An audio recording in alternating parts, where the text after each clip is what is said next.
Hello class. चलिए अब देखिए, हम लोग जब फिजिक्स को आगे कंटिन्यू कर रहे थे, है ना, तो फिजिक्स में हम लोगों ने कुछ चीज़ें पढ़ी, विद्युत धारा, है ना, और पढ़े थे चालकता। और फिजिक्स में और हम लोगों ने कल कौन सा एक टॉपिक देखा था, बताइए। ठीक, विद्युत धारा, चालकता और नाप की भौतिकी को कल हमने, है ना, वीडियो के माध्यम से पढ़ा था।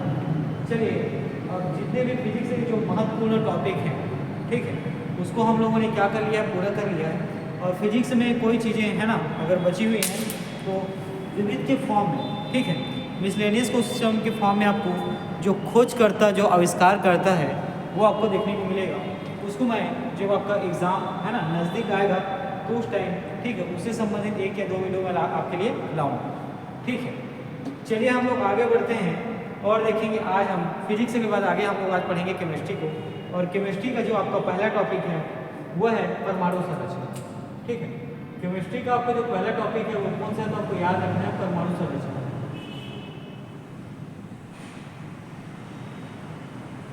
ठीक है, तो आज हम जो केमिस्ट्री की परमाणु संरचना जो अध्याय है, इसके महत्वपूर्ण प्रश्नों को देखेंगे।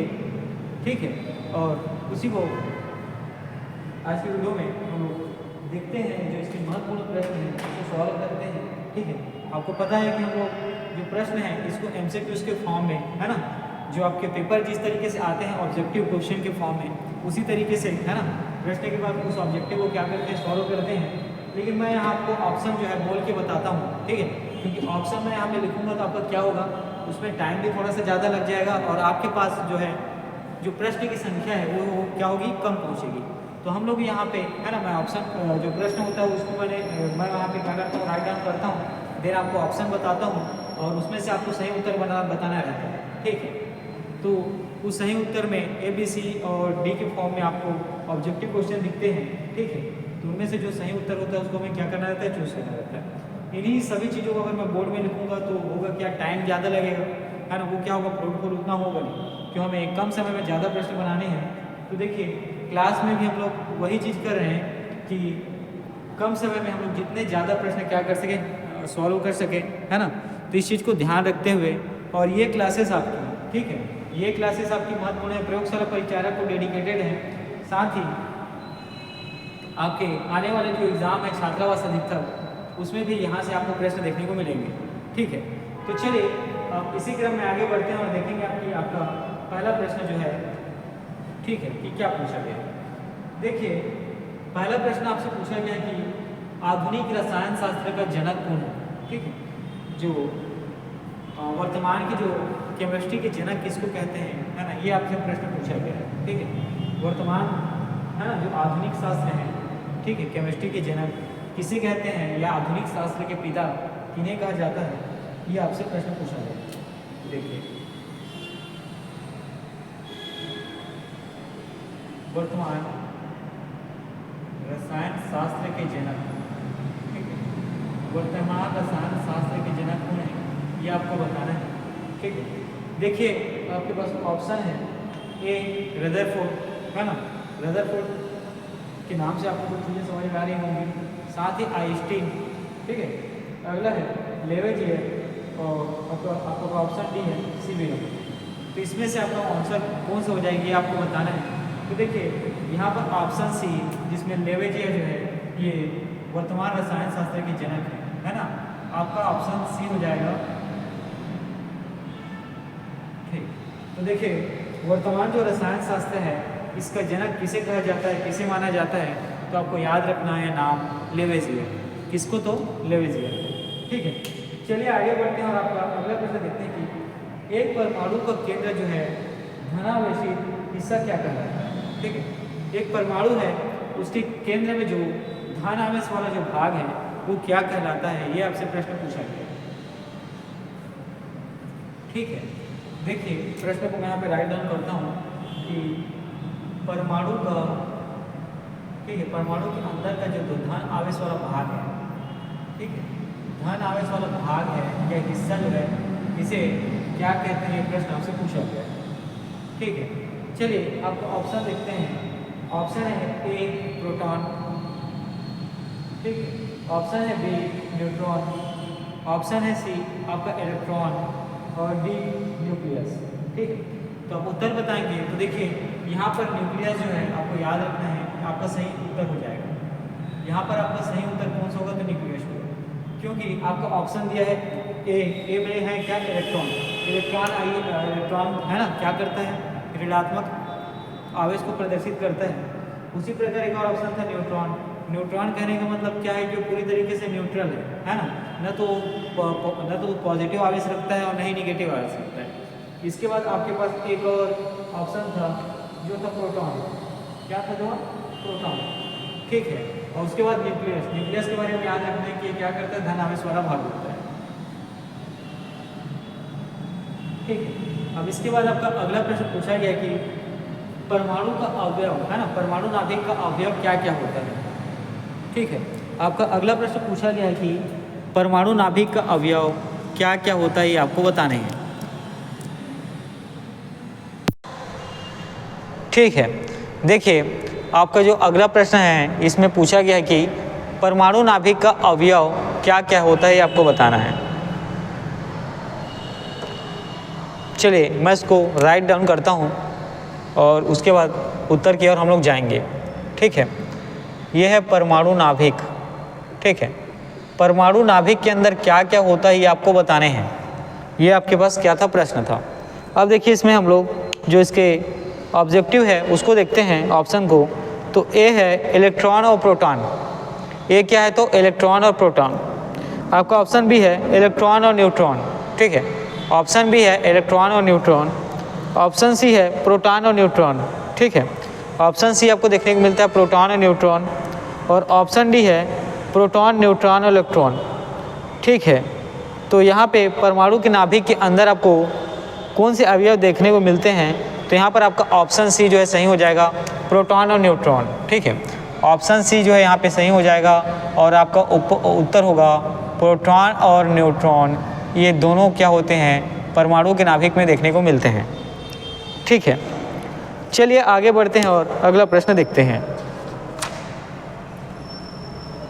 ठीक है, देखिए इसके बाद जो अगला प्रश्न है वो प्रश्न भी यही प्रश्न है जिसको कुछ अलग तरीके से पूछा गया है कि परमाणु के नाभिक में जो मूल कण होते हैं वो कौन कौन से होते हैं। ठीक है, आपके अगले प्रश्न में पूछा गया कि परमाणु के नाभिक में जो मूल कण होता है वो कौन सा होता है, ये आपको बताना है।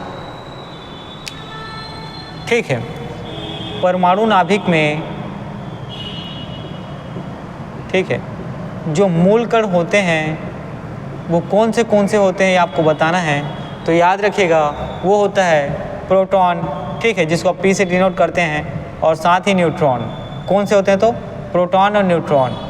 ठीक है, कौन से? तो प्रोटॉन और न्यूट्रॉन। ठीक है, चलिए आगे बढ़ते हैं और आपका अगला प्रश्न देखते हैं। अगला प्रश्न देखिए, इसमें विकल्पों में से जो गलत है ना, उसको पूछा गया है। तो चलिए हम लोग इसके संबंधित जो सही है उसको देखते हैं। देखिए इलेक्ट्रॉन क्या करता है? ऋण आवेश रखता है, ये आपको याद रखना है।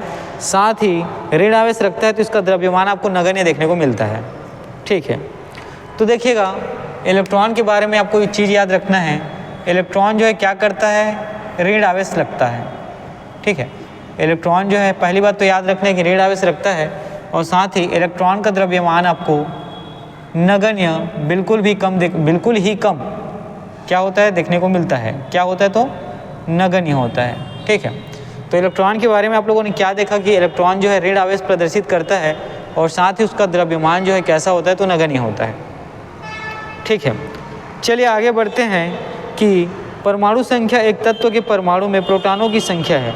ठीक है, परमाणु संख्या क्या होता है ये आपको पूछा गया है। ठीक, परमाणु संख्या तो आप याद रखेंगे परमाणु संख्या वह संख्या है जो किसी तत्व में उपस्थित जो प्रोटॉन की संख्या है उसके बराबर होता है। ठीक है, तो परमाणु संख्या के बारे में आपको याद रखना है कि परमाणु संख्या वह संख्या है जो किसी तत्व के किसी तत्व में उपस्थित जो उसके प्रोटॉन है उसकी संख्या के बराबर होता है। किसी तत्व में उपस्थित प्रोटॉन की संख्या के बराबर होता है ना। तो ये क्या रखेंगे? देखिए तत्व में उपस्थित प्रोटॉन की संख्या के बराबर होता है। ठीक है, प्रोटॉन के संख्या के क्या होता है, बराबर होता है। चलिए आगे बढ़ते हैं और आपका अगला प्रश्न देखते हैं। देखिए इसी में एक चीज़ें और हैं, उसके बाद फिर हम लोग अगले प्रश्न की तरफ मूव करेंगे कि समस्थानिक परमाणु ईंधन के रूप में चिकित्सा क्षेत्र में कार्बन डेटिंग आदि में उपयोगी होती है। ठीक है, जो समस्थानिक होते हैं वो परमाणु ईंधन के उपयोग के रूप में, ठीक है, कहाँ तो कार्बन डेटिंग और चिकित्सा क्षेत्र में इसका इस्तेमाल होता है।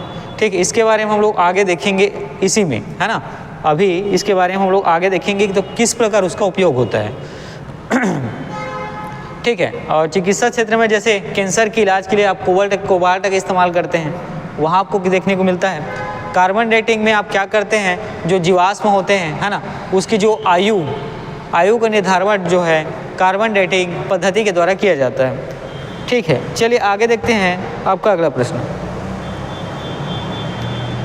अगले प्रश्न में आणविक संरचना से संबंधित चीज़ों को पूछा गया है। किससे, तो आणविक संरचना से संबंधित चीज़ों को।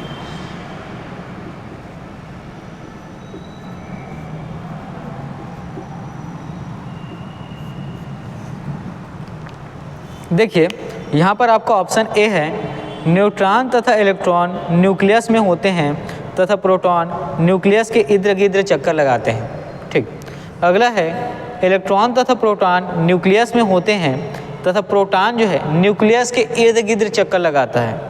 ऑप्शन इसके बाद अगला देखने को मिलता है, प्रोटॉन और न्यूट्रॉन कहाँ होते हैं, तो आपको याद रखना है न्यूक्लियस में। ठीक है, और ये इलेक्ट्रॉन जो है न्यूक्लियस के इर्द गिर्द चक्कर लगाते हैं। अगला ऑप्शन आपके पास है, प्रोटॉन न्यूट्रॉन तथा इलेक्ट्रॉन सभी न्यूक्लियस में होते हैं। तो आणविक संरचना में पहली बात तो आपको याद रखना है ना, कि जो प्रोटॉन और न्यूट्रॉन ये दोनों कहाँ होते हैं, तो याद रखना है न्यूक्लियस में होते हैं। ठीक है, और इलेक्ट्रॉन जो है क्या करता है, उस न्यूक्लियस के जो परमाणु के नाभिक है उसके इर्द गिर्द चक्कर लगाता है। ठीक है, तो देखिए आणविक संरचना में आपको याद रखना है कि जो प्रोटॉन और न्यूट्रॉन है ये कहाँ होता है, तो याद रखना है ये न्यूक्लियस में होता है। ठीक है, कि कहाँ होता है, तो न्यूक्लियस में। और इलेक्ट्रॉन जो है ना, इलेक्ट्रॉन जो है ये क्या करता है, न्यूक्लियस के चारों ओर, किसके, तो न्यूक्लियस। ठीक है, न्यूक्लियस के इर्द गिर्द क्या करता है, चक्कर लगाता है। ठीक है, न्यूक्लियस के इर्द गिर्द क्या करता है, तो चक्कर लगाता है। ठीक है, चलिए आगे बढ़ते हैं और इसी में आपका अगला प्रश्न देखते हैं। निम्नलिखित में से कौन सा एटम या अणु का भाग नहीं है, आपसे प्रश्न पूछा गया है। ऑप्शन ए है इलेक्ट्रॉन, ऑप्शन बी है प्रोटॉन, ऑप्शन सी है न्यूट्रॉन और ऑप्शन डी है फोटॉन। ठीक है, देखिए आपका प्रश्न जो है अणु या एटम नहीं है, ये आपसे प्रश्न क्या किया गया, पूछा गया है। ठीक है, नहीं है ये प्रश्न पूछा गया है। और ऑप्शन में आपके पास था इलेक्ट्रॉन, दूसरा ऑप्शन था न्यूट्रॉन, तीसरा आपको देखने को मिलता है न्यूट्रॉन प्रोटॉन, है ना, तीसरा आपके पास प्रोटॉन था और चौथा आपके पास था फोटॉन। तो याद रखना है कि फोटॉन जो है अणु या एटम नहीं है। ठीक है, फोटॉन के बारे में आपको याद रखना है क्या, तो फोटॉन जो है अणु या एटम नहीं है। ठीक है, फोटॉन जो है क्या, तो अणु और एटम नहीं है। ठीक है, चलिए आगे बढ़ते हैं और आपका अगला प्रश्न देखते हैं। अगला प्रश्न है कि एक ही प्रकार का परमाणु निम्न में से किस में मिलता है, ये आपसे प्रश्न पूछा गया है। ठीक है, एक ही प्रकार का परमाणु कहाँ मिलता है, ये आपसे प्रश्न पूछा गया है।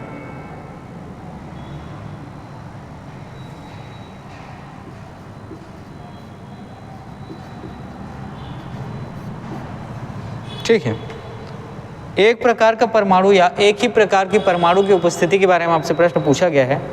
आपके पास ऑप्शन है, ए है खनिज यौगिक, कहाँ, तो ए खनिज यौगिक, ऑप्शन बी है खनिज मिश्रण। ठीक है, ऑप्शन बी कौन सा है, तो आपका खनिज मिश्रण है। ऑप्शन सी है प्राकृत तत्व। ठीक है, और ऑप्शन डी है उपरोक्त में से कहीं नहीं। तो आपको याद रखना है, जब एक ही प्रकार के या एक ही समान, है ना, गुण धर्म के आपके परमाणु को देखते हैं तो ये आपको कहाँ मिलेगा, तो याद रखिए प्राकृत तत्व में। कहाँ, तो प्राकृत तत्व में ये आपको देखने को मिलेगा। ठीक है, चलिए आगे बढ़ते हैं और आपका अगला प्रश्न देखते हैं। जो परमाणु की है ना नाभिक है उसकी खोज किसने की, आपसे प्रश्न पूछा गया है। ठीक है, ये परमाणविक, ठीक है, परमाणविक नाभिक के जो खोज करता है इनका नाम आपसे पूछा गया है। ठीक है, जो परमाणविक नाभिक के खोजकर्ता कौन है इनका नाम आपसे क्या तो पूछा गया है। ठीक है, तो यहाँ पे ऑप्शन देखिए, ऑप्शन ए है रदरफोर्ड, ऑप्शन बी है डाल्टन, ऑप्शन सी है आइंस्टीन और ऑप्शन डी है थॉमसन। तो परमाणु नाभिक की खोज किसने की थी, किसके द्वारा की गई थी, तो यहाँ पर आपका ऑप्शन ए जो है सही हो जाएगा और वो होगा रदरफोर्ड। यहाँ पर जो है आपका ऑप्शन ए जो है सही हो जाएगा और वो होगा कौन, तो रदरफोर्ड, आपको याद रखना है।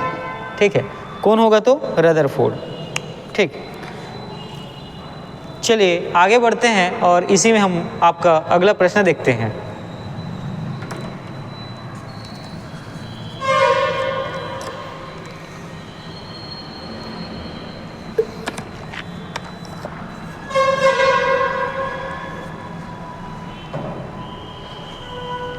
देखिए आपका जो अगला प्रश्न है यहाँ पूछा गया है कि एटम में, है ना, मतलब अणु में, ठीक है, एटम में, परमाणु में न्यूट्रॉन की खोज किसने की थी, आपसे प्रश्न पूछा गया है।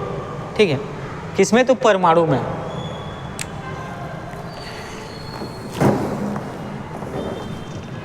चलिए आगे देखते हैं। आपका प्रश्न है कि परमाणु में, है ना, नाभिक की खोज, परमाणु में न्यूट्रॉन की खोज किसने की, ये आपसे प्रश्न पूछा गया है। कहाँ, तो परमाणु में। ठीक, परमाणु में नाभिक की खोज किसने की, ये आपसे प्रश्न पूछा गया है। ठीक है, तो यहाँ पर देखिएगा आपका ऑप्शन ए है जे थॉमसन, ऑप्शन बी है चैडविक। ठीक है, परमाणु में, है ना, परमाणु के नाभिक में न्यूट्रॉन की खोज किसने की। ठीक है, न्यूट्रॉन की खोज किसने की, यहाँ आप लोगों का ऑप्शन था जे थॉमसन, ऑप्शन बी है चैडविक। ठीक है, ऑप्शन बी है चैडविक, ऑप्शन सी आपको देखने को मिलता है रदरफोर्ड, है ना, ऑप्शन सी में नाम है रदरफोर्ड जी का और ऑप्शन डी में नाम है न्यूटन का। तो बताइए परमाणु में, है ना, न्यूट्रॉन की खोज किसने की, तो यहाँ पर आपका जो आंसर होगा ये होगा रदरफोर्ड। कौन होगा, तो रदरफोर्ड। ठीक है, चलिए आगे बढ़ते हैं और अपना अगला प्रश्न देखते हैं। देखिएगा प्रश्न है कि एक अणु और परमाणु कण नहीं है, नहीं वो अणु और क्या है, नहीं वो तो अणु का और नहीं परमाणु का कण है, ये आपसे प्रश्न पूछा गया है। प्रश्न है कि निम्नलिखित में कौन एक जो है ना, ऑप्शन में आपके पास 4 ऑप्शन हैं, उनमें से कौन सा एक जो है अणु और परमाणु कण नहीं है, आपको बताना है।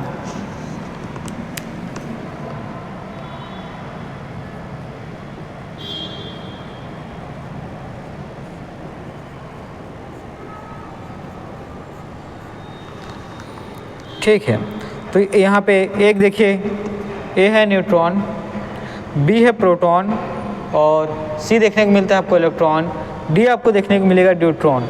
तो देखिए ड्यूट्रॉन जो है परमाणविक कण ही आपको याद रखना है। ठीक है, ड्यूट्रॉन के बारे में आपको याद रखना है कि परमाणविक कण नहीं है ना, ड्यूट्रॉन के बारे में आपको याद रखना है कि ये क्या नहीं, तो ड्यूट्रॉन जो है परमाणविक कण नहीं है ना।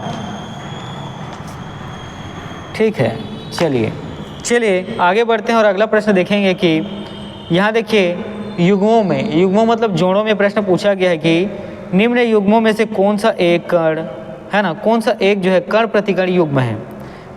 ठीक है, ऑप्शन ए है आपका इलेक्ट्रॉन और पॉजिट्रॉन, ऑप्शन बी है प्रोटॉन और न्यूट्रॉन, ऑप्शन सी है फोटॉन और इलेक्ट्रॉन और ऑप्शन डी है न्यूट्रॉन और न्यूट्रिनो।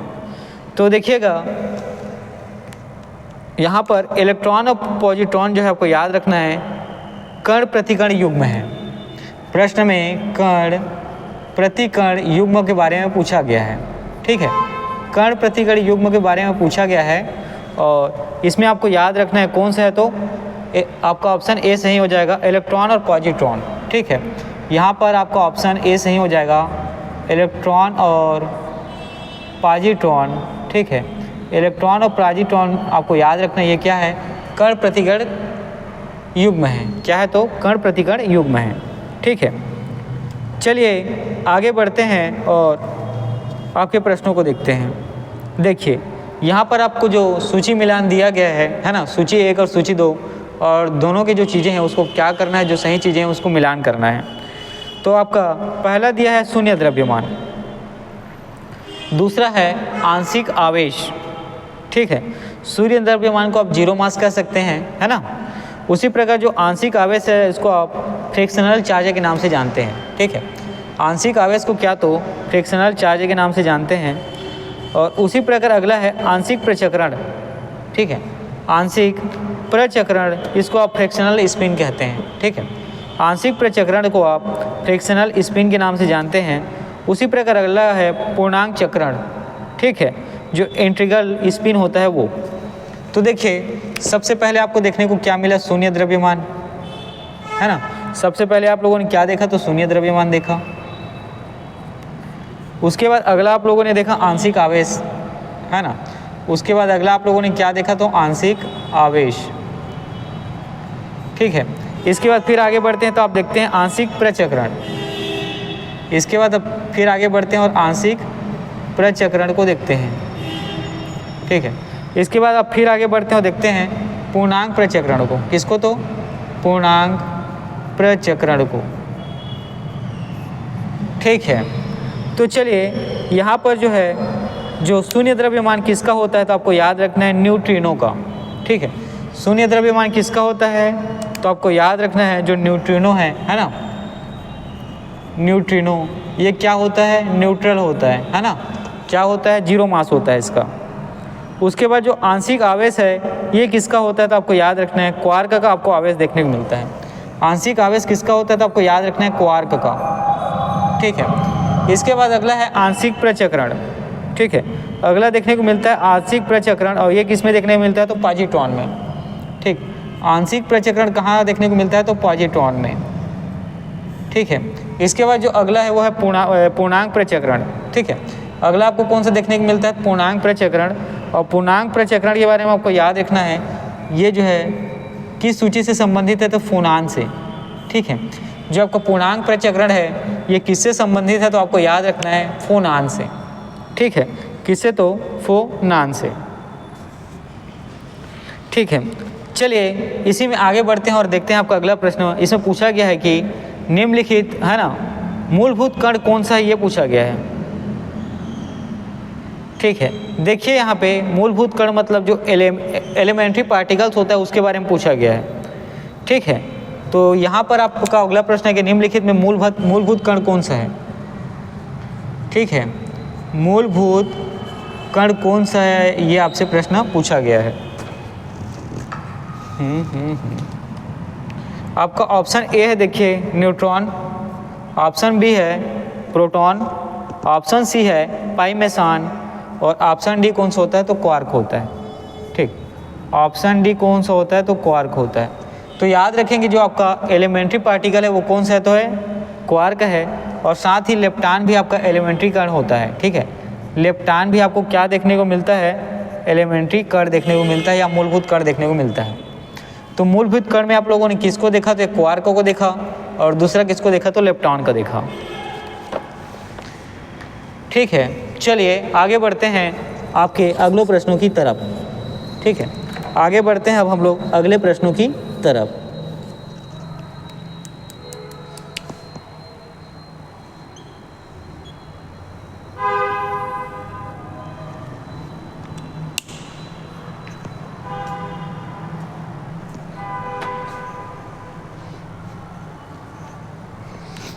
ठीक है, चलिए आपका जो अगला प्रश्न है ये है बहुचर्चित गार्ड पार्टिकल के बारे में पूछा गया है, ठीक। अगला प्रश्न में आपसे बहुचर्चित गार्ड पार्टिकल के बारे में पूछा गया है, ठीक है। तो बहुचर्चित गार्ड पार्टिकल में आपका ऑप्शन ए है न्यूट्रिनो, ऑप्शन ए कौन सा है न्यूट्रिनो है, ऑप्शन बी है लेप्टान्स, ठीक है। ऑप्शन बी आपका लेप्टान्स है, ऑप्शन सी है हिग्स बोसान, ठीक है। ऑप्शन सी कौन सा है, तो हिग्स बोसान, और ऑप्शन डी है मेसांस। ठीक है, ऑप्शन डी है मेसांस। तो बहुचर्चित गाढ़ पार्टिकल में आपको याद रखना है हिग्स बोसान जो है आपका सही आंसर होगा। ठीक से, हिग्स बोसान आपका क्या होगा, तो सही आंसर होगा। ठीक है, तो बहुचर्चित जो गाढ़ पार्टिकल में आप क्या देखते हैं, जो हिग्स बोसान है वो आपका सही उत्तर होगा, है ना। हिग्स बोसान आपका सही उत्तर होगा। चलिए आगे बढ़ते हैं और आपका अगला प्रश्न देखते हैं। जो हिग्स बोसान है उसे, ठीक है, अगला प्रश्न देखिए, हिग्स बोसान को इससे भी जाना जाता है, मतलब आपका प्रश्न में ये पूछा गया जो हिग्स बोसान है उसे और किसी दूसरे नाम से जाना जाता है, तो उस दूसरे नाम को आपको बताना है। ठीक है,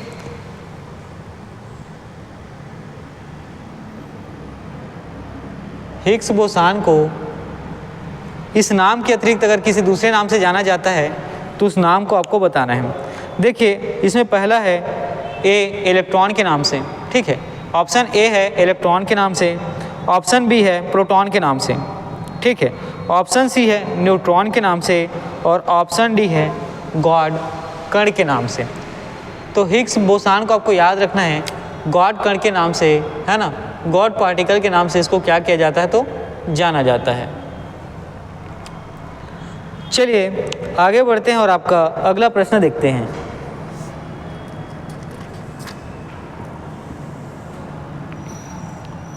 देखिए आपका अगला प्रश्न में पूछा गया है जो आवेश रहित कण होता है वह कौन सा है, और आपके पास ऑप्शन में है ए अल्फा कण, बी में है इलेक्ट्रॉन, सी में है न्यूट्रॉन, और डी होता है प्रोटॉन। तो देखिएगा यहाँ पर आपको, है ना, आवेश रहित कौन सा देखने को मिलता है, तो न्यूट्रॉन, क्योंकि वो न्यूट्रल होता है ना। तो आवेश रहित कण कौन सा है, तो आपको याद रखना है न्यूट्रॉन जो है वो आपको आवेश रहित कण है। ठीक है, न्यूट्रॉन क्या होता है, तो आपको याद रखना है आवेश रहित कण होता है। ठीक है, इलेक्ट्रॉन जो है ऋण आयन रखता है, आपको पता होगा, है ना। और उसी प्रकार यहाँ पे हम लोगों ने न्यूक्लियस देखा तो क्या पॉजिटिव आयन रखता है। चलिए ठीक है, इसी में हम लोग यहाँ पर की बातें चीज़ें हो गई। अब हम लोग आगे बढ़ते हैं और देखते हैं। देखिए निम्नलिखित में से किस कण पर शून्य आवेश होता है ये आपको बताना है। आपको ऑप्शन दिया हुआ है पॉजिट्रॉन, ऑप्शन बी है न्यूट्रिनो, ऑप्शन सी है इलेक्ट्रॉन, और ऑप्शन डी है अल्फा कण। ठीक है, जो शून्य आवेश वाला कण है ये आपको पूछा गया है। ठीक है, शून्य आवेश वाला कण के बारे में आपसे प्रश्न जो है पूछा गया है। ठीक है, तो शून्य आवेश वाला कण कौन सा है ये आपको बताना है। तो यहाँ पर आपका ऑप्शन बी जो है न्यूट्रिनो जो है सही हो जाएगा। ठीक है, तो न्यूट्रिनो जो है आपको याद रखना है ये जो है शून्य आवेश वाला कण होता है। ठीक है, न्यूट्रिनो के बारे में आपको याद रखना है कि ये क्या होता है, तो शून्य आवेश वाला कण होता है। ठीक, चलिए आगे बढ़ते हैं और इसी में आपका अगला प्रश्न हम देखते हैं। ठीक है, आगे बढ़ते हैं और इसी में हम आपका अगला प्रश्न देखते हैं। देखिएगा आपका जो अगला प्रश्न है कि अल्फा कण के 2 धन आवेश होते हैं। ठीक है, अल्फा कण के कितने धन आवेश होते हैं, तो 2 धन आवेश होते हैं। इसका द्रव्यमान लगभग किसके बराबर होता है ये आपसे प्रश्न पूछा गया है। ठीक, तो सबसे पहले यहाँ पे अल्फा कण का हम लोग क्या देखते हैं, 2 धन आवेश। अल्फा कण का आप देखते हैं 2 धन आवेश को, और इसके द्रव्यमान के बारे में पूछा जाता है। किसके बारे में, तो द्रव्यमान के बारे में, और इसके द्रव्यमान किसके बराबर होता है ये आपको बताना है। ठीक है, इसका द्रव्यमान किसके बराबर होता है तो आपको बताना है। तो अल्फा कण के 2 धन आवेश का द्रव्यमान आपको हीलियम के, है ना, किसके, तो आपको याद रखना है हीलियम के 1 परमाणु के नाभिक के बराबर देखने को मिलेगा। ठीक है, हीलियम के 1 परमाणु के नाभिक के बराबर दिखने को मिलता है। ठीक, किसके, तो हीलियम के 1 परमाणु के नाभिक के बराबर, है ना, 1 परमाणु के नाभिक के बराबर आपको देखने को मिलता है। ठीक है, चलिए आगे बढ़ते हैं और अगला प्रश्न देखते हैं। आपका अगला प्रश्न पूछा गया है कि हीलियम के नाभिक में क्या होता है आपको बताना है। ऑप्शन ए यहाँ पर आपको देखने को मिलता है केवल 1 प्रोटॉन। ठीक है, option B 2 proton, option C है 2 प्रोटॉन एवं 2 न्यूट्रॉन, ऑप्शन डी है 1 प्रोटॉन एवं 2 न्यूट्रॉन। ठीक है, तो देखिए हीलियम के नाभिक के बारे में आपको प्रश्न पूछा गया है, ठीक है। तो यहाँ आप याद रखेंगे ऑप्शन सी आपका सही आंसर हो जाएगा। 2 प्रोटॉन और 2 न्यूट्रॉन आपको देखने को मिलता है, ठीक है। 2 प्रोटॉन और 2 न्यूट्रॉन जो है ये हीलियम के नाभिक में आपको देखने को मिलता है, ठीक है। 2 प्रोटॉन और 2 न्यूट्रॉन आपको हीलियम के नाभिक में देखने को मिलता है, ठीक है। चलिए इसी में आगे बढ़ते हैं और आपका अगला प्रश्न देखते हैं कि निम्न तत्वों में किसमें न्यूट्रॉन नहीं होता, ये आपको बताना है। ऑप्शन ए है ऑक्सीजन, ऑप्शन बी है नाइट्रोजन, ऑप्शन सी है हाइड्रोजन, ऑप्शन डी है तांबा। आपको न्यूट्रॉन है ना किन तत्वों में, ठीक है, किन तत्वों में न्यूट्रॉन नहीं होता ये आपको बताना है। तो याद रखेंगे यहाँ आपके ऑप्शन जो सी है, हाइड्रोजन में आपको न्यूट्रॉन देखने को नहीं मिलते हैं, ठीक है। हाइड्रोजन में न्यूट्रॉन देखने को क्यों नहीं मिलते हैं? हाइड्रोजन का परमाणु क्रमांक कितना होता है? 1, ठीक है। तो परमाणु क्रमांक और परमाणु भार को किस प्रकार प्रदर्शित करते हैं ये हमारे है ना, तो उसको उन सब चीज़ों को हम लोग क्या थ्योरी वाले क्लास में पढ़ते हैं, ठीक है। तो उसी प्रकार यहाँ पे हीलियम के नाभिक में 2 प्रोटॉन और 2 न्यूट्रॉन है। हीलियम का परमाणु क्रमांक कितना होता है, ठीक है। तो ये चीज़ें आपको क्या हो जाएंगी, पता होनी चाहिए, तभी ये सारी चीज़ें क्या होंगी, बनेंगी। तो यहाँ पे जो प्रश्न था कि न्यूट्रॉन किस में नहीं होता है, तो आपको याद रखना है हाइड्रोजन में न्यूट्रॉन आपको देखने को नहीं मिलता है। कहाँ? तो हाइड्रोजन में, ठीक है। चलिए आगे बढ़ते हैं और अगला प्रश्न देखते हैं। देखिए आपका अगला प्रश्न है कि निम्नलिखित में से किसमें ऋणात्मक आवेश होता है, ये आपको बताना है, ठीक है। ऋणात्मक आवेश किसमें होता है ये आपको बताना है, ठीक है।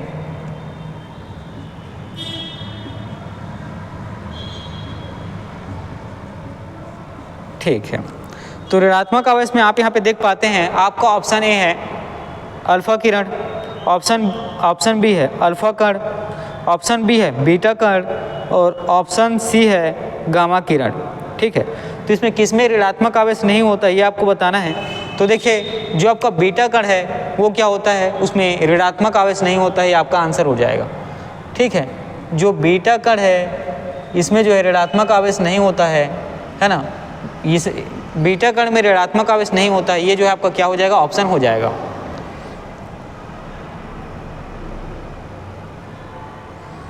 चलिए आगे बढ़ते हैं, आपका अगला प्रश्न देखते हैं कि परमाणु में कक्षों को भरने का क्रम कौन नियंत्रित करता है, आपको बताना है, ठीक है। परमाणु में जो कक्षक होते हैं, ठीक है, परमाणु में कक्षों को भरने का क्रम, ये आपसे प्रश्न पूछा गया है, ठीक।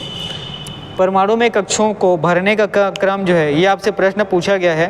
तो देखिए ए अपबाऊ, क्या तो अपबाऊ सिद्धांत के हिसाब से भरता है। ऑप्शन बी है हाइजेनबर्ग के अनिश्चितता के सिद्धांत पर यह भरता है। ऑप्शन सी है खून के नियम के अनुसार ये भरता है। ऑप्शन डी है पाउलू के अपवर्जन सिद्धांत के अनुसार ये भरता है। तो देखिए जो परमाणु कक्षकों में है ना, जो रिक्तियां हैं, ठीक है, परमाणु कक्षकों की कुछ रिक्तियां हैं, उनकी भरने का जो नियम है ये कौन से सिद्धांत पर आधारित है, तो आपको याद रखना है अपबाऊ के सिद्धांत पर आधारित है। किसके? तो अपबाऊ के सिद्धांत पर आधारित है, ठीक है। अपबाऊ के सिद्धांत पर ये क्या है, तो आधारित है, ये चीज़ें आपको याद रखनी है, ठीक है। चलिए आगे बढ़ते हैं आपके अगले प्रश्नों की तरफ। देखिए आपका जो अगला प्रश्न है वह है कि रासायनिक तत्वों के अणु के संदर्भ में चुंबकीय क्वांटम संख्या का क्या संबंध है, आपको बताना है, ठीक है। ए अभिन्यास से, बी आकृति से, सी जो है अमाप से और डी जो है चक्रण से। जिसको इसका उत्तर पता होगा वो कमेंट बॉक्स में कमेंट कर सकते हैं, है ना, कि रासायनिक तत्वों के अणु के संदर्भ में जो चुंबकीय क्वांटम संख्या का संबंध, ठीक है, चुंबकीय क्वांटम संख्या का संबंध किससे है, आपको बताना है,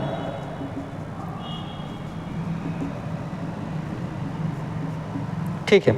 तो यहाँ पर जो आपका ऑप्शन है, ऑप्शन देखिएगा अभिविन्यास से, अगला है आकृति से, अगला देखने को मिलता है अमाप से, अगला देखने को मिलता है चक्रण से। तो याद रखेंगे इसका जो उत्तर है वो अभिविन्यास से आ जाएगा। किसका? तो अभिविन्यास से। ठीक है, चलिए आगे बढ़ते हैं और आपका अगला प्रश्न देखते हैं कि देखिए आपका अगला प्रश्न है, एक तत्व में इलेक्ट्रॉनों और न्यूट्रॉनों की संख्या क्रमशः, इलेक्ट्रॉनों की संख्या 18 है, न्यूट्रॉनों की संख्या 20 है, तो उसका जो द्रव्यमान संख्या है आपको बताना है कितना हो जाएगा। ठीक है, कोई तत्व है जिसमें इलेक्ट्रॉनों की संख्या कितना दिया है? 18 दिया है। ठीक है, उसके बाद जो न्यूट्रॉनों की संख्या है ये दिया है कितना? तो 20। अब इस तत्व के, है ना, ये जो तत्व है इसका आपको द्रव्यमान संख्या बताना है। इसका आपको क्या? तो द्रव्यमान संख्या बताना है। अब द्रव्यमान संख्या किसके बराबर होता है?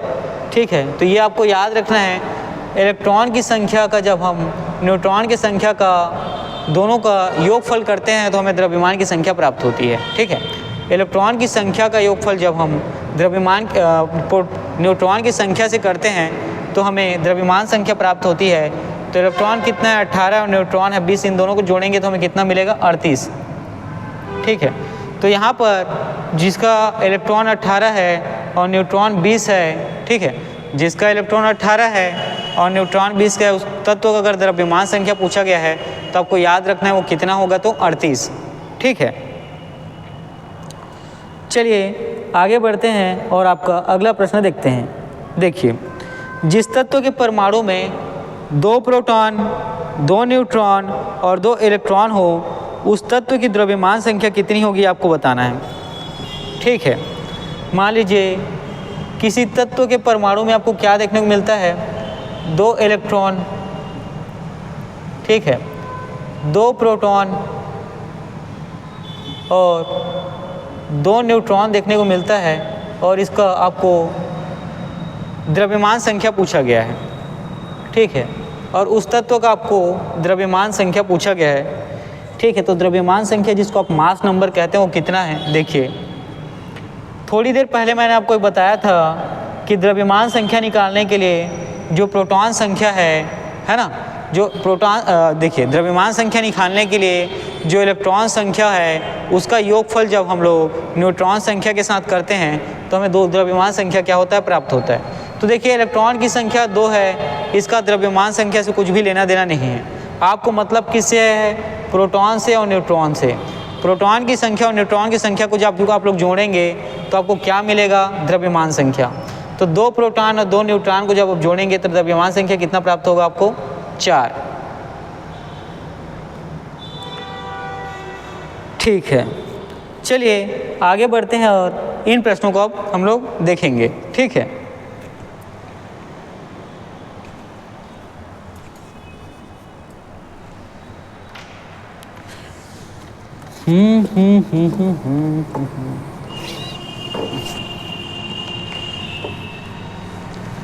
देखिए अब इसके बाद जो आपका अगला प्रश्न है वह है कि एक नाभिक की द्रव्यमान संख्या के बारे में पूछा गया है। ठीक है, नाभिक की, है ना, द्रव्यमान संख्या के बारे में आपसे प्रश्न जो है पूछा गया है।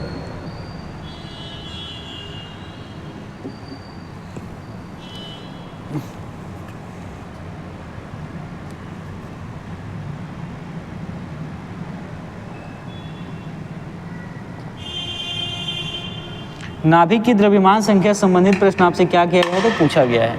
ठीक है, और आपके पास ऑप्शन में क्या है? देखिए, न्यूट्रॉन और प्रोटॉन की संख्या का योग नाभिक का द्रव्यमान संख्या होता है, या न्यूट्रॉन और प्रोटॉन का कुल द्रव्यमान जो है नाभिक का द्रव्यमान संख्या होता है। हमेशा परमाणु भाग से ये क्या होता है? अधिक होता है। ऑप्शन डी है हमेशा अपने परमाणु संख्या से कम होता है। ऑप्शन ई उपरोक्त में से कोई नहीं, या उपरोक्त में से एक से अधिक। तो यहाँ पर आपको नाभिक के द्रव्यमान संख्या का जो ऑप्शन ए है ना, न्यूट्रॉनों प्रोटॉनों की संख्या का योग, ये आपका सही आंसर हो जाएगा। ठीक है, न्यूट्रॉनों और प्रोटॉनों की संख्या का योग। ठीक है, न्यूट्रॉनों और प्रोटॉनों की संख्या का योग जो है ये आपका सही उत्तर हो जाएगा। ठीक है, चलिए आगे बढ़ते हैं और आपका अगला प्रश्न देखेंगे कि प्लूटोनियम न्यूक्लाइड है ना 94 प्लूटोनियम 242 के नाभिक में न्यूट्रॉनों की संख्या कितनी होती है आपको बतानी है।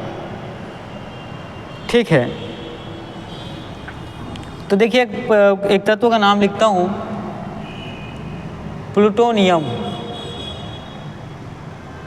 ठीक, प्लूटोनियम न्यूक्लाइड, क्या नाम है तो न्यूक्लाइड। ठीक, प्लूटोनियम न्यूक्लाइड एक क्या है तत्व है। ठीक है, अब इसका जो देखिएगा इसका आपको जो द्रव्यमान संख्या ये कितने देखने को मिलता है, तो देखिएगा इसका जो द्रव्यमान संख्या आप देख पाएंगे है ना। सबसे पहले तो इसका परमाणु क्रमांक देखेंगे 94, कितना होता है 94 होता है। इसका द्रव्यमान संख्या कितना आपको देखने को मिलता है 242। ठीक है, द्रव्यमान संख्या कितना देखने को मिलता है तो 242। ठीक है, अब इसमें क्या क्या गया है प्रोटॉन ये है, तो इस दोनों को जब हम लोग क्या करेंगे कैलकुलेट करेंगे तो हमें न्यूट्रॉन की संख्या क्या हो जाएगी मिल जाएगी। तो आपको प्रश्न में क्या पूछा गया है न्यूट्रॉन की संख्या पूछा गया है। ठीक है, प्रश्न में इसके न्यूट्रॉन की संख्या आपसे पूछा गया है। तो देखिएगा तत्व है आपका प्लूटोनियम न्यूक्लाइड 94 उसका क्या है तो परमाणु क्रमांक है और Pu है ना उसका संकेत है, और साथ ही 242 आपको जो देखने को मिलता है ये द्रव्यमान संख्या है। तो जब द्रव्यमान संख्या और परमाणु संख्या को हम लोग घटाते हैं तो हमें न्यूट्रॉन की संख्या मिलती है। तो देखिए 242 में 94 घटाना है तो 2 को मान लीजिए 12, 12 में 4 घटा तो 8, फिर हासिल आ जाए 1, 4 में 10 घटा 4 को मान लीजिए 14, 14 में आप लोगों ने 10 घटाया तो कितना बचा 4 है ना, और फिर हासिल एक चला जाएगा, और 2 में और हासिल 1 तो ये कितना हो जाएगा 48, कितना तो 148। ठीक हो, कितना हो गया तो 148। तो 148 क्या है तो याद रखेंगे प्लूटोनियम न्यूक्लाइड का जो न्यूट्रॉनों की संख्या वो कितना है तो 148 है। ठीक है, देखिए अगला प्रश्न कि परमाणु जिनमें प्रोटॉनों की संख्या समान परंतु न्यूट्रॉनों की संख्या भिन्न भिन्न होती है क्या कहलाती है। ऑप्शन ए है समदाभिक, ऑप्शन बी है आइसोमर्स जिसको समावयवी कहते हैं, ऑप्शन सी है समन्यूट्रिक है ना, ऑप्शन सी है समन्यूट्रॉनिक, और ऑप्शन डी है समस्थानिक। ठीक है, देखिए यहाँ पर परमाणु में क्या देखने को मिला, प्रोटॉन की संख्या समान है। ठीक है, प्रोटॉन की संख्या आपको समान देखने को मिली। ठीक है, और इसके बाद आपको न्यूट्रॉन की संख्या अलग देखने को मिलता है। ठीक है, न्यूट्रॉन की संख्या जो है भिन्न भिन्न देखने को मिलती है। तो आपसे प्रश्न पूछा गया है कि इसे कहते क्या हैं। ठीक है, किसी परमाणु में देखिए प्रोटॉन की संख्या समान है और न्यूट्रॉन की संख्या अलग अलग है, तो इसे क्या कहते हैं आपसे प्रश्न पूछा गया है। तो ये जो है याद रखेंगे प्रोटॉन की संख्या समान है मतलब इसको समस्थानिक कहते हैं। ये क्या कहलाता है तो आपको याद रखना है समस्थानिक। ठीक है, चलिए आपका जो अगला प्रश्न ये है कि एक तत्व के समस्थानिक अलग अलग होते हैं। ठीक है, ऑप्शन ए प्रोटॉन की संख्या में, ऑप्शन बी द्रव्यमान संख्या में, ऑप्शन सी इलेक्ट्रॉनों की संख्या में, और ऑप्शन डी परमाणु संख्या में। ठीक है, तो समस्थानिक अलग अलग होते हैं ये आपसे प्रश्न पूछा गया है। ठीक है, समस्थानिक अलग अलग होते हैं ये प्रश्न आपसे पूछा गया है, और किस में होता है ये आपको बताना है। प्रोटॉन की संख्या में, द्रव्यमान संख्या में, इलेक्ट्रॉनों की संख्या में, या परमाणु संख्या में। तो देखिए यहाँ आपको जो आंसर होगा वो होगा द्रव्यमान संख्या में। ठीक है, द्रव्यमान संख्या में क्या हो सकते हैं अलग अलग हो सकते हैं। ठीक है, इसके पहले हम लोगों ने पढ़ा क्या था कि प्रोटॉन की संख्या अगर समान है और न्यूट्रॉन अलग अलग है तो क्या है तो समस्थानिक है। ठीक है, चलिए हम लोग आगे बढ़ते हैं और देखते हैं। अब अगला जो प्रश्न है आपको समस्थानिक से संबंधित है। किसे तो समस्थानिक से। ठीक है, अगला जो प्रश्न है ये आपके समस्थानिक से संबंधित है। तो देखिए समस्थानिक में जो पहला ऑप्शन है कि परमाणु का जो भार है द्रव्यमान वो समान है किंतु परमाणु का क्रमांक जो है अलग अलग है। अगला ऑप्शन है परमाणु का भार जो है अलग अलग है, लेकिन परमाणु क्रमांक जो है समान है। ऑप्शन सी आपको देखने को मिलता है कि परमाणु क्रमांक और परमाणु भार, ठीक है, दोनों क्या होते हैं, समान होते हैं। और ऑप्शन डी दिया है नन ऑफ दिस, इनमें से कोई नहीं। तो समस्थानिक के बारे में आपको याद रखना है कि इसका परमाणु भार जो है वो क्या होता है, द्रव्यमान जो है अलग अलग होता है, लेकिन परमाणु क्रमांक जो है ना, वो क्या होता है, समान होता है। तो देखिए परमाणु क्रमांक जो है समस्थानिक में ये क्या होता है, समान होता है, ठीक। परमाणु क्रमांक कैसा होता है, तो समान होता है। और साथ ही आपको अगला जो देखने को मिला इसमें, जो परमाणु द्रव्यमान या परमाणु भार, ये आपको अलग अलग इसमें देखने को मिलता है, ठीक है। परमाणु भार क्या, तो अलग अलग आपको देखने को मिलता है, ठीक है। चलिए आगे बढ़ते हैं, देखेंगे किसी परमाणु नाभिक का आइसोटोप वह नाभिक है जिसमें ऑप्शन ए न्यूट्रॉनों की संख्या वही होती है परंतु प्रोटॉनों की संख्या भिन्न भिन्न होती है। ऑप्शन बी प्रोटॉनों की संख्या वही होती है किंतु न्यूट्रॉनों की संख्या भिन्न होती है। ऑप्शन सी प्रोटॉनों और न्यूट्रॉनों की संख्या वही होती है किंतु इलेक्ट्रॉनों की संख्या भिन्न होती है। ऑप्शन डी है प्रोटॉनों और न्यूट्रॉनों की संख्या भिन्न होती है, ठीक है। तो यहाँ पर परमाणु नाभिक का जो आइसोटॉप है उसके बारे में पूछा गया है। किसके बारे में, आइसोटॉप के बारे में, ठीक। तो आइसोटॉप से संबंधित चीज़ें आप याद रखना है। क्या जो है प्रोटॉन की संख्या, ठीक है, प्रोटॉन की संख्या क्या होती है, समान होती है ना। प्रोटॉन की संख्या कैसी होती है, तो समान होती है। और जो है न्यूट्रॉन जो है भिन्न भिन्न होते हैं, ठीक। न्यूट्रॉन जो है यहाँ पर आपको भिन्न भिन्न देखने को मिलते हैं। चलिए आगे बढ़ते हैं और आपका अगला प्रश्न देखते हैं। ये जो है अगले प्रश्न में सम न्यूट्रॉनिक समूह के बारे में पूछा गया है, ठीक है। अगले प्रश्न में सम न्यूट्रॉनिक समूह के बारे में पूछा गया है। तो इसका ऑप्शन ए है C612, 7N14 और 8O16। देखिए यहाँ पे तत्व कौन कौन से हैं, कार्बन, नाइट्रोजन और ऑक्सीजन। उसी प्रकार ऑप्शन बी है 6 कार्बन 12, 7 नाइट्रोजन 14 और 8 ऑक्सीजन 18। अगला ऑप्शन है 6 carbon 14, 7 nitrogen 14, 8 oxygen 16। Option D है 6 कार्बन 14, 7 नाइट्रोजन 15 और 8 ऑक्सीजन 16। तो यहाँ पर आपका ऑप्शन डी जो है ये आपको सही उत्तर देखने को मिलेगा, 6 कार्बन 14 है ना। उसी प्रकार 7 नाइट्रोजन 15 और 8 ऑक्सीजन 16 ये आपका क्या होता है, तो याद रखना है सम न्यूट्रॉनिक समूह होता है, सम न्यूट्रॉनिक समूह होता है। अब देखिए इसको किस तरीके से कैलकुलेट कर सकते हैं। जो इसका 14 और 6 और 14 है, इसको आप जब क्या करेंगे, घटाएंगे तो ये आपको कितना मिलेगा, 8। ये क्या है, सम न्यूट्रॉन को बता रहा है। इसी प्रकार 7 नाइट्रोजन 18 में इन दोनों को आप घटाते हैं तो आपको कितना मिलता है, 8। ये किसको प्रेजेंट कर रहे हैं, समान न्यूट्रॉनिक को।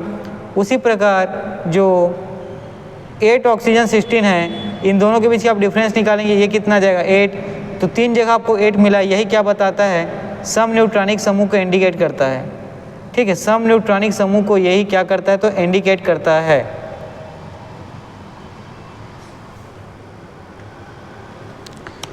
चलिए आगे बढ़ते हैं और आपका अगला प्रश्न देखते हैं।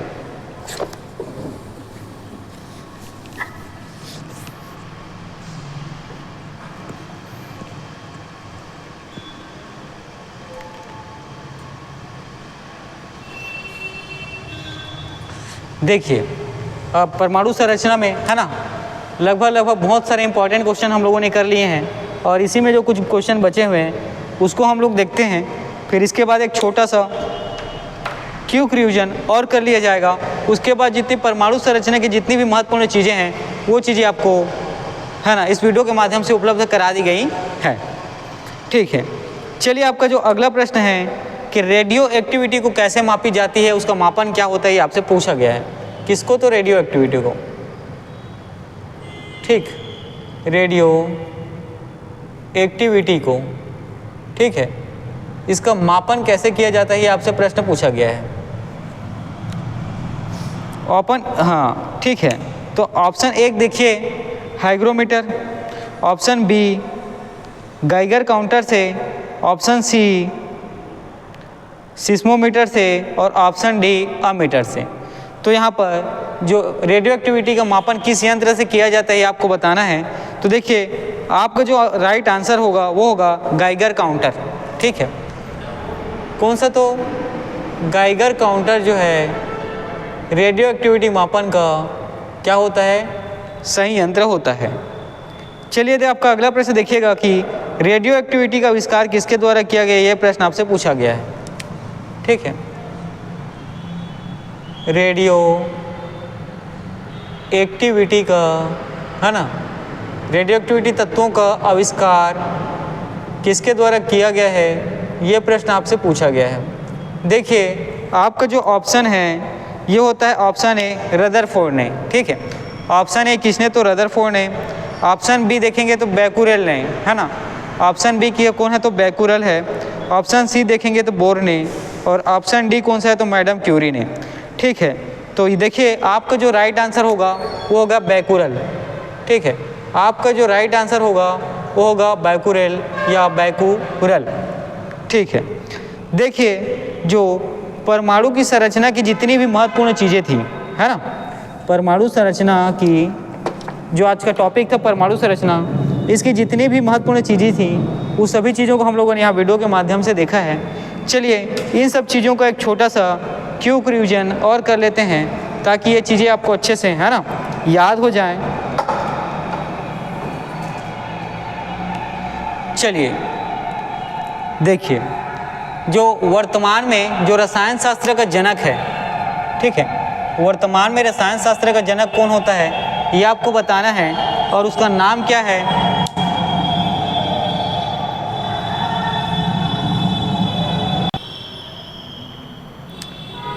चलिए देखिए वर्तमान में रसायन शास्त्र के जनक के नाम से कौन जाने जाते हैं, तो आपको नाम याद रखना है लेवोजियर। कौन? तो लेवोजियर। उसी प्रकार आपको याद रखना है कि परमाणु का जो धन आवेश वाला भाग होता है वो क्या कहलाता है, तो आपको याद रखना है न्यूक्लियस। परमाणु का धन आवेश वाला भाग क्या कहलाता है, तो आपको याद रखना है न्यूक्लियस। इसी में परमाणु के नाभिक में कौन सी अवयव जो उपस्थित होते हैं, तो आपको याद रखना है प्रोटॉन और न्यूट्रॉन। ठीक है, परमाणु के नाभिक के मूल कण कौन से होते हैं, तो आपको याद रखना है प्रोटॉन और न्यूट्रॉन। ठीक है, ये याद रखना कि इलेक्ट्रॉन कैसा आवेश रखता है, तो ऋण आवेश रखता है, और साथ ही इलेक्ट्रॉन का आपका द्रव्यमान जो है नगण्य प्राप्त होता है। ठीक है, इलेक्ट्रॉन कैसे रहता है, तो आपको याद रखना है इलेक्ट्रॉन जो है ऋण आवेश रखता है और द्रव्यमान जो है नगण्य होता है। परमाणु संख्या के बारे में हमको याद रखना है, किसी तत्व में उपस्थित जो प्रोटॉनों की संख्या के बराबर क्या होता है, उस तत्व का परमाणु संख्या होता है। ठीक है, किसी भी तत्व का परमाणु संख्या के बारे में याद रखना है कि उस तत्व में उपस्थित जो प्रोटॉन होते हैं उसकी संख्या जितनी होती है उसी के बराबर की परमाणु संख्या होता है। साथ ही आणविक संरचना में जो प्रोटॉन और न्यूट्रॉन है, ठीक है, ये आपको याद रखना है। तो आणविक संरचना में आप देख पाते हैं कि प्रोटॉन और न्यूट्रॉन जो है न्यूक्लियस में होते हैं, और इसी न्यूक्लियस में, ठीक है, और इसी न्यूक्लियस के इर्द गिर्द जो है इलेक्ट्रॉन क्या करता है, चक्कर लगाता है। ठीक है, आणविक संरचना में आप देखते हैं कि प्रोटॉन और न्यूट्रॉन जो है किस में होता है, न्यूक्लियस में होता है, और इसी न्यूक्लियस के इर्द गिर्द जो है क्या करता है, जो इलेक्ट्रॉन है आपका, यह चक्कर लगाता है। साथ ही अणु या एटम नहीं, ये प्रश्न आपसे पूछा गया था, तो याद रखेंगे फोटॉन जो है अणु या एटम नहीं होता है। इसी प्रकार एक ही प्रकार का परमाणु के लिए क्या चीज़ की आवश्यकता होती है, तो याद रखिएगा प्राकृतिक तत्व, है ना, जो एक ही प्रकार की परमाणु की गुणता को क्या करता है, प्रदर्शित करता है। आगे देखेंगे परमाणु नाभिक का खोज करता कौन है। ठीक है, परमाणु में नाभिक है, इसको खोज कर किसने बताया, तो आपको याद रखना है रदरफोर्ड के द्वारा। किसके द्वारा बताया गया, तो रदरफोर्ड के द्वारा। आगे देखिएगा कि परमाणु की नाभिक की खोज किसके द्वारा की गई, है ना, तो ये है कौन है, तो रदरफोर्ड। और परमाणु के नाभिक में उपस्थित जो न्यूट्रॉन है इसकी खोज किसके की गई, किसके द्वारा की गई, तो याद रखना है रदरफोर्ड के द्वारा। ठीक, उसी प्रकार अणु परमाणु कण नहीं है, कौन सा नहीं है आपको बताना है, तो न्यूट्रॉन। ठीक है, अणु परमाणु कण नहीं तो कौन सा नहीं है, तो आपको बताना है न्यूट्रॉन। इसी में जो है कण प्रतिकण युग्म आप देखते हैं, है ना, इसी में आप कण प्रतिकण युग्म देखते हैं, जिसमें आप याद रखेंगे इलेक्ट्रॉन और पॉजिट्रॉन जो है युग्म समूह का है ना। जो कण प्रतिकण युग्म आपको मिलाने के लिए पूछा गया, तो कण कौन सा है आपको याद रखना है, इलेक्ट्रॉन, और प्रतिकण कौन सा है तो पॉजिट्रॉन। कण आपको देखने को मिला इलेक्ट्रॉन और प्रतिकण देखने को मिलता है पॉजिट्रॉन। इसी में जो शून्य द्रव्यमान किसका होता है, ये आपसे प्रश्न पूछा गया, तो आपको याद रखोगे न्यूट्रिनो। न्यूट्रिनो को क्या होता है, शून्य द्रव्यमान होता है। उसी प्रकार जो आंशिक आवेग है ये किसका होता है, तो आपको याद रखना है क्वार्क। ठीक, आंशिक आवेग आपको किसका देखने को मिलता है, तो क्वार्क का। उसी प्रकार जो आंशिक प्रचक्रण है ये किससे संबंधित है, तो याद रखना है पॉजिट्रॉन से। ठीक, आंशिक प्रचक्रण किससे संबंधित है, तो आपको याद रखना है पॉजिट्रॉन से। साथ ही जो पूर्णांक प्रचक्रण है ये किसका देखने को मिलता है, तो फोनॉन का। ठीक है, जो पूर्णांक प्रचक्रण है किसका आपको देखने को मिलता है, तो फोनॉन का। और साथ ही मूलभूत कण होते हैं कौन से, तो क्वार्क और लेप्टॉन। ठीक है, मूलभूत कण होते हैं कौन कौन से, तो आपको याद रखना है। वहाँ पर मैंने दो नाम लिखा है, एक होता है क्वार्क और दूसरा होता है लेप्टॉन। ठीक, एक कौन सा है तो क्वार्क और दूसरा कौन सा है लेप्टॉन। उसी प्रकार अगला प्रश्न है कि बहुचर्चित जो गाढ़ पार्टिकल है ये कौन सा है, तो आपको याद रखना है हिग्स बोसान। ठीक है, बहुचर्चित गाढ़ पार्टिकल आपको याद रखना है कौन सा है, तो हिग्स बोसान। उसी प्रकार हिग्स बोसान को क्या कहते हैं, तो गाढ़ कण। ठीक है, आपको याद रखना है कि हिग्स बोसान। चलिए आगे हम लोग वीडियो को कंटिन्यू करते हैं। देखिए आज थोड़ा सा साउंड इशू आएगा, है ना, आज थोड़ा सा साउंड इशू आएगा बाहर में। ठीक है, तो उसे उन सब चीज़ों को खैर आप नेगोशिएट करिए, है ना। देखिएगा यहाँ जो आवेश रहित कण है, ठीक, आवेश रहित कण है, ये आपसे प्रश्न पूछा गया तो आपको याद रखना है न्यूट्रॉन जो है आवेश रहित कण होता है। ठीक है, उसी में देखिए जो शून्य आवेश वाला कण कौन सा होता है, तो आपको याद रखना है न्यूट्रिनो। ठीक है, उसी प्रकार अल्फा का 2 धन आवेश रखता है तो उसका द्रव्यमान क्या होगा आपको बताना है। तो याद रखेंगे हीलियम के एक परमाणु के नाभिक के बराबर जो है अल्फा के 2 धन आवेश होते हैं। ठीक है, हीलियम के नाभिक में देखिएगा आपको देखने को मिलता है 2 प्रोटॉन और 2 न्यूट्रॉन। ठीक, हीलियम के नाभिक में आपको क्या देखने को मिलता है, तो 2 प्रोटॉन और 2 न्यूट्रॉन। उसी प्रकार किन तत्वों में न्यूट्रॉन उपस्थित नहीं, ये आपसे प्रश्न पूछा गया तो आपको याद रखना है हाइड्रोजन। उसी प्रकार ऋणात्मक आवेश वाला तत्व को आपसे पूछा गया है तो आपको याद रखेंगे कौन सा होता है, बीटा कण, है ना। ऋणात्मक आवेश किसका होता है, तो आपको याद रखना है बीटा कण का। ठीक, उसी में आप आगे देखेंगे परमाणु कक्षों को भरने का क्रम ये कौन से सिद्धांत पर आधारित है या किस सिद्धांत के हिसाब से भरता है, तो आपको याद रखना है अबाउ के सिद्धांत पर। ठीक है, साथ ही अगला है कि चुंबकीय क्वांटम संख्या संबंध किससे रखता है। ठीक, चुंबकीय क्वांटम संख्या का संबंध किससे रखता है आपसे पूछा गया तो आपको याद रखना है अभिविन्यास से। किससे, तो अभिविन्यास से। यदि इलेक्ट्रॉन जो है 18 है ना, और न्यूट्रॉन जो है 20 है तो इसका तत्व का द्रव्यमान कितना होगा आपको ये बताना है। तो तत्व का द्रव्यमान निकालने के लिए इलेक्ट्रॉन और न्यूट्रॉन दोनों की संख्या को जोड़ते हैं तो 38 जो आपको मिलता है, यही क्या होता है, तत्व का द्रव्यमान होता है। साथ ही किसी तत्व के 2 इलेक्ट्रॉन हैं, 2 प्रोटॉन हैं और 2 न्यूट्रॉन है तो द्रव्यमान संख्या कितनी होगी तो आपको बताना है। देखिए किसी भी तत्व में इलेक्ट्रॉन क्या है, द्रव्यमान संख्या को रिप्रेजेंट नहीं करता है। रिप्रेजेंट कौन करता है, न्यूट्रॉन और प्रोटॉन। तो जब न्यूट्रॉन और प्रोटॉन को आप ऐड करेंगे तो जो 4 प्राप्त होगा, ये क्या होता है, यही आपका द्रव्यमान संख्या होता है। तो नाभिक का द्रव्यमान संख्या कितना होता है आपसे प्रश्न पूछा गया तो आपको याद रखना है न्यूट्रॉनों और प्रोटॉनों की संख्या के योग के बराबर नाभिक का क्या होता है, द्रव्यमान संख्या होता है। साथ ही प्लूटोनियम न्यूक्लाइड, है ना, ये होता है आपका 94 प्लूटोनियम 242। इसके न्यूट्रॉनों की संख्या के आपको ज्ञात करने के लिए क्या करना पड़ेगा, जो इसकी द्रव्यमान संख्या है और जो इसका परमाणु क्रमांक है दोनों को आप घटाएंगे, दोनों के बीच का डिफरेंस निकालेंगे तो आपको न्यूट्रॉन की संख्या प्राप्त होगी। इसी में आपको आगे देखेंगे कि प्रोटॉन की संख्या समान है ना, और न्यूट्रॉन संख्या भिन्न भिन्न है तो इसको क्या कहा जाएगा, तो याद रखेंगे समस्थानिक। प्रोटॉन की संख्या समान है और न्यूट्रॉन की संख्या भिन्न भिन्न है तो इसे क्या कहा जाएगा, तो आपको याद रखना है समस्थानिक। उसी प्रकार समस्थानिक अलग अलग होते हैं किसके, तो आपको याद रखना है द्रव्यमान संख्या। ठीक, समस्थानिक में अलग अलग क्या होते हैं तो आपको याद रखना है द्रव्यमान संख्या जो है अलग अलग देखने को मिलता है। समस्थानिक में क्या चीज़ें समान होती है तो याद रखना है परमाणु क्रमांक संख्या जो है क्या होता है, समान होता है, और द्रव्यमान संख्या या परमाणु भार आपको अलग अलग देखने को मिलता है।